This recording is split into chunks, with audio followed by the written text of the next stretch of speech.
ओशो बहुत सारी किताबें लिखे, बहुत सारे प्रवचन देखे गए, बहुत सारे अनुयायी छोड़ गए अपने पीछे,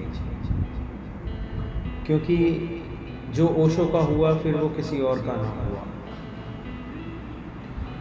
लेकिन ये वो हुआ जिसने ये सारा समझ लिया कि ओशो कहना क्या चाहते हैं। बहुत से लोग तो अपने मन के हिसाब से उसे एडजस्ट कर लेते हैं, जो कि गलत है। हमें समझना चाहिए कि ओशो इतने लॉजिक्स देके, इतनी एग्जाम्पल्स देके हमें समझा के गए हैं, तो वो क्या समझाना चाहते थे उस वे में समझें।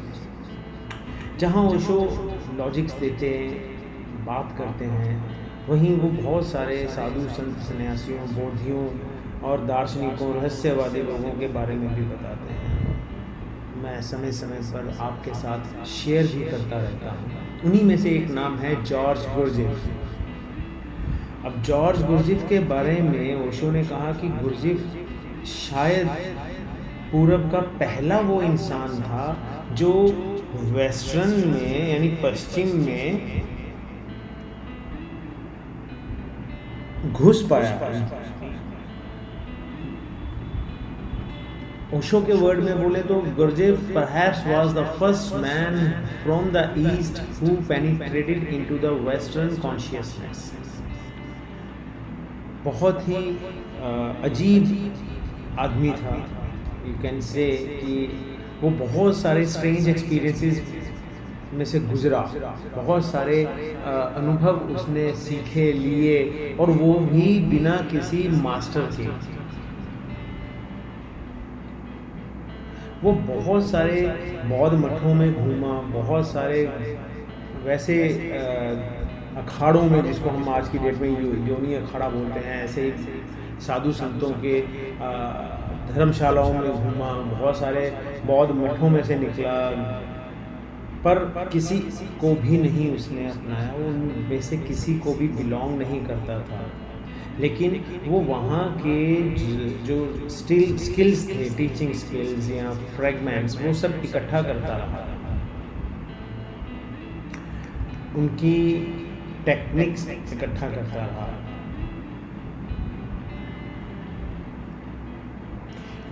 उन सभी टुकड़ों को जोड़ने और उनसे एक ऐसी प्रणाली बनाने की जो निश्चित रूप से मनुष्य को बदल सकती थी, ये सारी बुद्धिमत्ता जॉर्ज गुरजिफ में थी। यानी उसके दिमाग की कदर करी है ओशो ने, और ये सब लिखा है अपनी किताब जिसका शीर्षक है हरिओम तत्सत, और उसके अध्याय 25 में ये सब लिखा है। ओशो ने लिखा कि जॉर्ज गुरजिफ इस युग के सबसे महत्वपूर्ण गुरुओं में से एक हैं। वे कई मायनों में अद्वितीय हैं। समकालीन दुनिया में किसी ने भी ऐसी बातें नहीं कही हैं जिस तरह से गुरजिफ ने उन्हें कहा है। सेम जैसे बौद्ध धर्म या च्वांगत्ज़ू जो कह के गए हैं, स्पष्ट रूप से बेतुका है, लेकिन वास्तव में मुक्ति की दिशा में महान संकेत दे रहा है। ये सब अगर आप बारीकी से पढ़ना चाहते हैं तो पढ़ें। ह्यूमन कॉन्शियसनेस टाइटल की एक किताब ओशो द्वारा लिखी हुई, जिसका नीचे लिखा है बड़े बड़े अक्षरों में द इनविटेशन।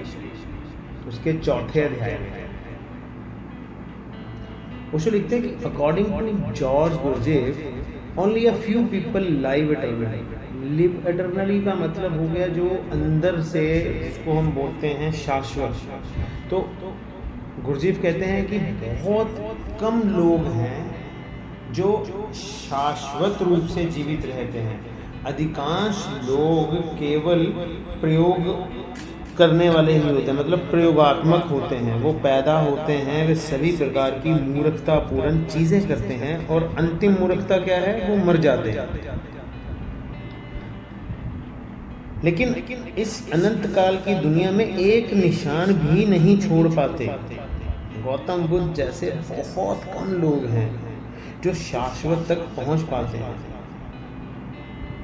और इन कुछ लोगों के कारण ये भ्रांति पैदा हो गई कि हर किसी का एक शाश्वत अस्तित्व है। बुद्ध ने इसे हासिल किया, महावीर ने इसे हासिल किया और बुक्को ने भी इसे हासिल किया है। अब गुरजीफ ये चीज़ कहते हैं और उनका एक लॉजिक भी है। Because these few have achieved it, people think everybody else has it. मतलब अगर कुछ लोगों ने अचीव कर लिया तो सारे सोचते हैं कि हर कोई कर सकता है, just he has not discovered it, और चाहे वो इसको अभी पूर्ण रूप से डिस्कवर भी नहीं कर पाते हैं।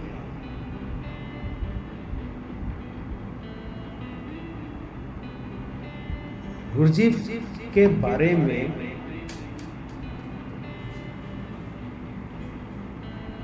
ओशो आगे कहते हैं, Gurdjieff was not ready to agree on only discovering because discovery means it already exist.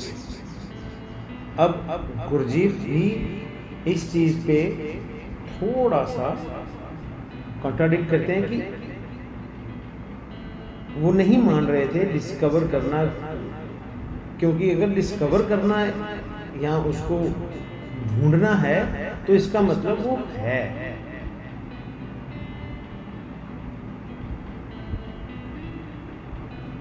You just have to pull back the curtain, मतलब आपको तो पर्दा उठाना है।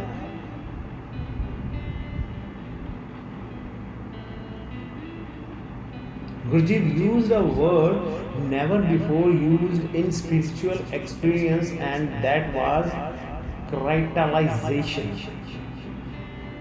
Crystallization, इसका ये शब्द स्पिरिचुअल दुनिया में एक्सपीरियंस में कोई यूज़ नहीं करते थे, जो गुरजीफ ने किया। Crystallisation, you have this small life and this small consciousness. बहुत छोटा सा जीवन है और ये छोटी सी चेतना, आप इसे हीरे की तरह इतना साधन, इतना कठोर बना सकते हैं कि ये वह बन सके बिना जले आग से गुजरे।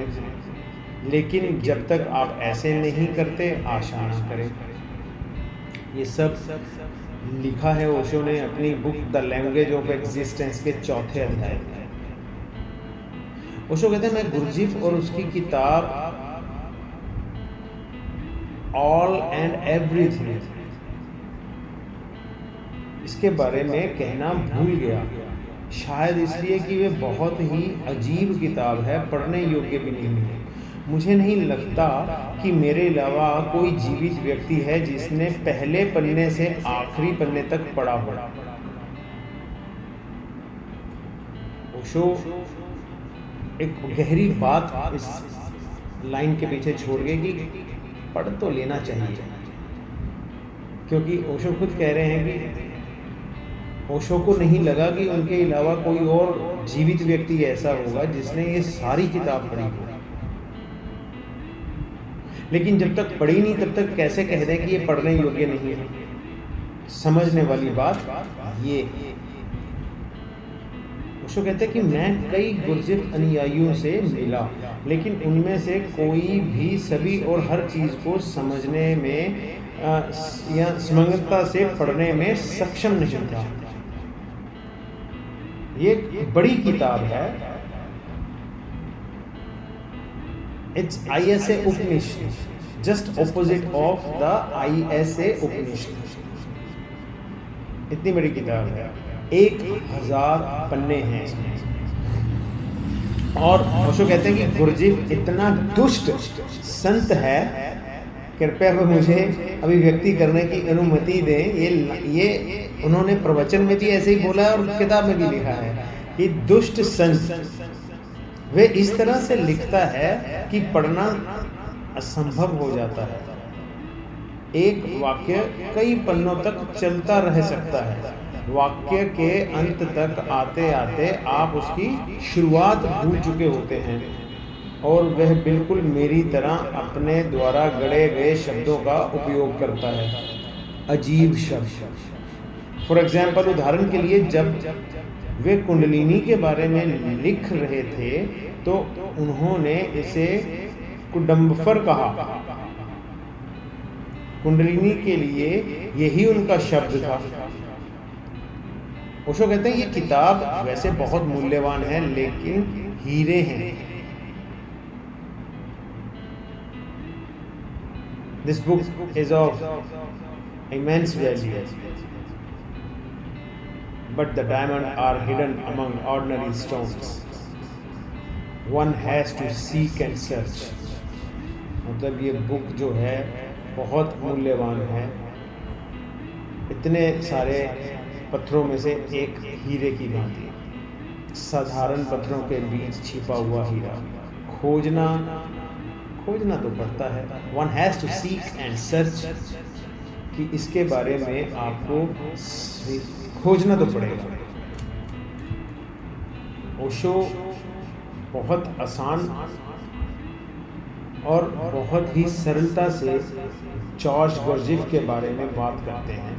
ओशो कहते हैं मैंने ये किताब एक बार नहीं बल्कि कई बार पढ़ी है। देखिए, ओशो ने पहले इसके बारे में बोला कि शायद ही कोई ऐसा इंसान है मेरे अलावा जिसने ये सारी किताब पढ़ी हो, क्योंकि ये काबिल नहीं है। लेकिन गहरी बात ये थी कि समझने वाली बात कि जब तक पढ़ी नहीं तब तक आप कैसे कह लोगे कि ये पढ़ने के काबिल है भी नहीं। अब उसी को आगे करते हुए ओशो लिखते हैं कि मैंने ये किताब कई बार नहीं बल्कि कई बार पढ़ी है, बहुत बार पढ़ी है। जितना अधिक मैं इसमें जाता था उतना ही मुझे ये अच्छा लगता था, क्योंकि जितना अधिक मैं उस दुष्ट को देख सकता था मैं उतना ही देख सका कि वे क्या था जो उन लोगों से छिपा रहा था। मतलब जॉर्जीफ के बारे में कह रहे हैं ये इतना पढ़ा मैंने ये जानने के लिए कि ऐसा क्या था जो वो उन लोगों से छिपा रहा था जिन्हें नहीं जानना चाहिए था। ज्ञान उन लोगों के लिए नहीं है जो अभी से आत्मसात करने में सक्षम नहीं है। ज्ञान को सावधान लोगों से छिपाना पड़ता है और ये केवल उनके लिए है जो इसे पचा सकते हैं। ये उन्हीं को देना है जो तैयार है। इतने अजीब तरीके से लिखने का पूरा उद्देश्य यही है। गुरजीफ की ऑल एंड एवरीथिंग से बढ़ के कोई अन्य किताब नहीं है, ये निश्चित रूप से सब कुछ है। ये ओशो ने कहा है कि गुरजीफ की इस किताब से बढ़ के कुछ नहीं है, इसी में सब कुछ है। इसका वर्णन किया है उन्होंने अपनी एक किताब बुक्स आई हैव लव्ड के दूसरे अध्याय में। ओशो कहते हैं कि गुरजीफ ने ये पुस्तक मीटिंग्स विद रिमार्केबल मैन एक संस्मरण के रूप में लिखी है। ये अत्यंत सम्मानजनक स्मृति है। वे सभी अजीब लोग जिनसे वे अपने जीवन में मिला था, सूफी, भारतीय फकीर, तिब्बती लामा, जापान के जैन भिक्षु, वो मुझको बताना होगा कि उन्होंने उन सभी के बारे में नहीं लिखा। उन्होंने बहुत से लोगों को इस कारण से बाहर कर दिया कि पुस्तक बाजार में आने वाली थी और उसे बाजार की मांगों को पूरा करना था। There is no need to compromise with the marketplace.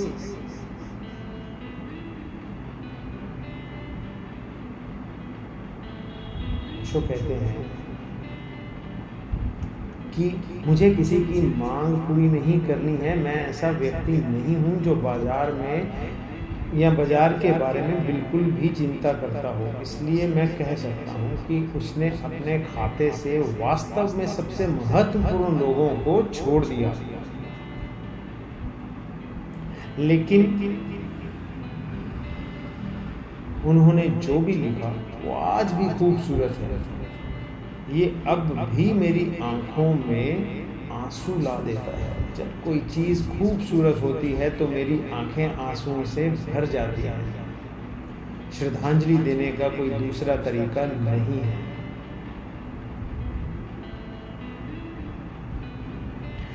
Meetings with remarkable man is a real book. एक वास्तविक किताब है। A few of the people Gurdjieff mentioned are still alive. वो कहते हैं कि इसमें कुछ ऐसे लोगों का जिनका वर्णन है, उनमें से कुछ लोग अभी भी जीवित हैं। मैं स्वयं उनमें से कुछ को मिल चुका हूँ। मैं इस तथ्य का गवाह हूँ कि वे लोग काल्पनिक नहीं हैं। हालांकि मैं गुरजीफ को भी उस सबसे उल्लेखनीय लोगों को छोड़ने के लिए माफ़ नहीं कर सकता जिनसे वे मिला था।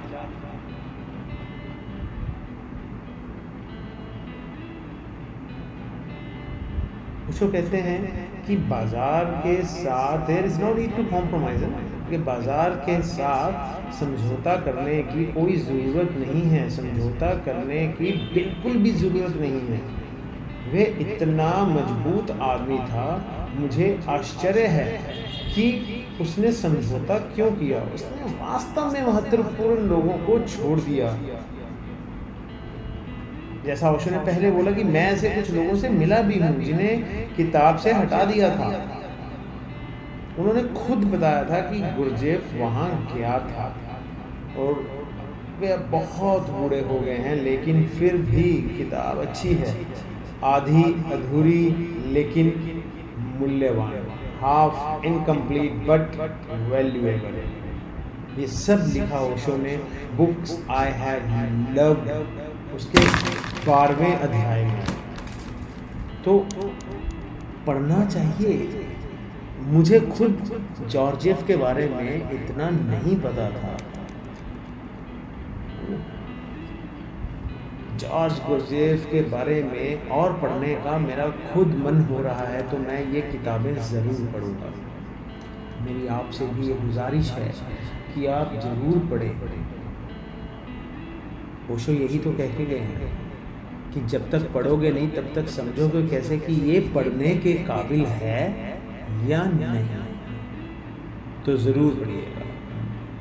अपना साथ बनाए रखिएगा मेरे साथ, क्योंकि आपके साथ के साथ ही मैं आगे बढ़ने की बात कर पाता हूँ। Don't forget to subscribe, like and share my channel.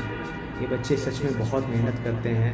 मेरी ये रिकॉर्डिंग के बाद इसको पता नहीं कैसे अपलोड करते हैं, क्या करते हैं, which is really not my cake in fate, लेकिन ये इनके लिए एक सुखदाई काम हो सकता है। तो कृपया इनको आशीर्वाद ज़रूर दीजिएगा और don't forget to like, subscribe and share my channel. अगले संस्करण में, अगले पॉडकास्ट में मिलते हैं कि ओशो किसके बारे में और क्या कह के गए हैं। साथ बनाए रखिएगा। मिलते हैं। जय हो।